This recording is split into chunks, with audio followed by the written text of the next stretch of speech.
Magandang umaga, Pilipinas. Ang paborito ninyong tambayan tuwing tanghali na napupulutan ng chismis at aral.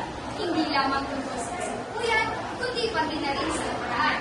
Ito ang Kaigandang Kaalaman ng Kachismisan.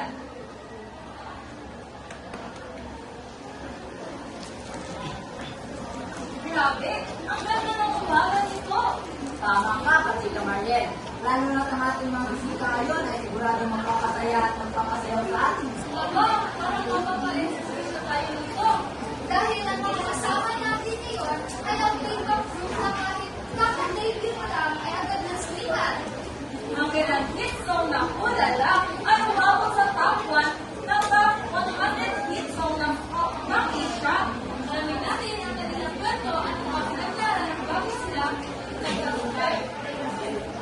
Kilalanin natin ang Kikay!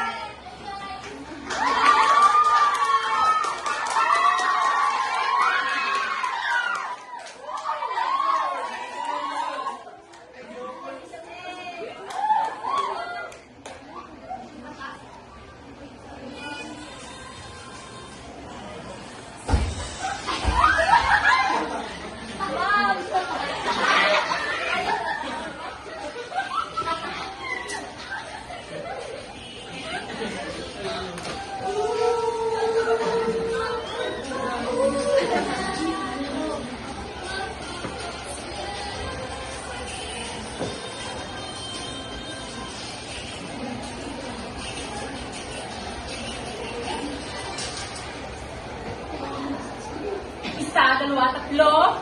Kikay! Magandang umaga, Pilipinas! Ako si Kikay Aya! Ako si Kikay Ivy! Ako si Kikay Honey! Ako si Kikay Fiona! At ako naman, Mariana! Magandang umaga sa inyo! Ang galing! Bakit kakasayo nila ang mataas pa rin ang energy ninyo? Oo nga, makakapagod kami sa pagkwentuhan dahil parang hindi kaya sa kapunan natin.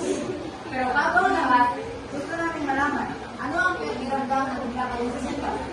Nakakatuwa po dahil hindi po namin inasahang marami po ang susuporta sa amin. Parang panaginip lang po. Lahat ng pagod namin ay naging sulit. Minsan, masaya po pero sabi na lahat may mga responsibilidad. Mas nakaka-inspire talaga na pagpapili namin ang ginagawa namin. At nagpapasalamat ko din kami sa mga sumusuporta sa mga kikay.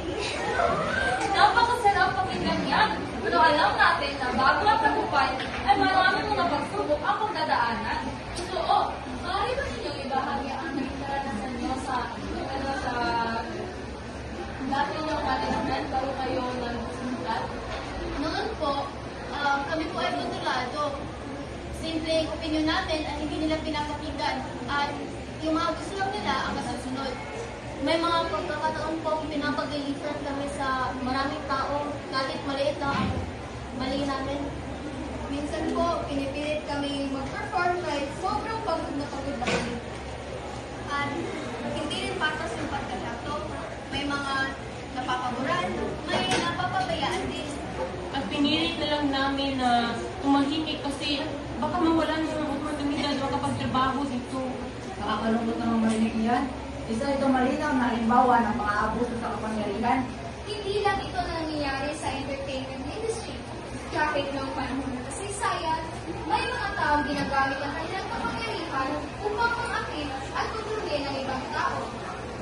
Tulad ng panahon ng mga pananakop ng Kastila, kung ang mga Friday at mga opisyal ay ginagamit ang kanilang kapangyarihan upang makamit ang kanilang gusto at maapi ang mga ordinaryong mamamayan. Kaya talagang natutod tayo sa mga nangyayari noon upang hindi na ito maulit sa kasaysayan. Kikay, matapos ang lahat ng iyong pinagdaanan, ano sa tingin ninyo ang magagawa upang maiwasan ang mga abuso sa kapangyarihan? Dapat po ay magsalita tayo kapag may mali nangyayari. Dapat rin marunong makinig ang mga taong may kapangyarihan sa kanilang nasasakupan. Kailangan din maging patas tayo sa pagtrato at huwag natin abusuin ang desisyon natin. Kung may nakikita kayong pang-aabuso, huwag natin ito pabayaan. Instead, ay sabihin ito sa taong makakatulong. At higit pa sa lahat, ang kapangyarihan ay hindi dapat mapanlamang sa iba, kundi gamitin ito upang maglingkod. Napakagandang mensahe. Maraming salamat kahit sa inyong mensahe o mga kwento o karanasan na ibinahagi. Sana ay may natutunan kayong agad sa ating talakayan ngayong araw. Tandaan, ang kapangyarihan ay hindi dapat gamitin upang makakit. Gamitin natin ito upang maglingkod at gumawa ng mabuti. Hanggang sa muli, Pilipinas! Ito ang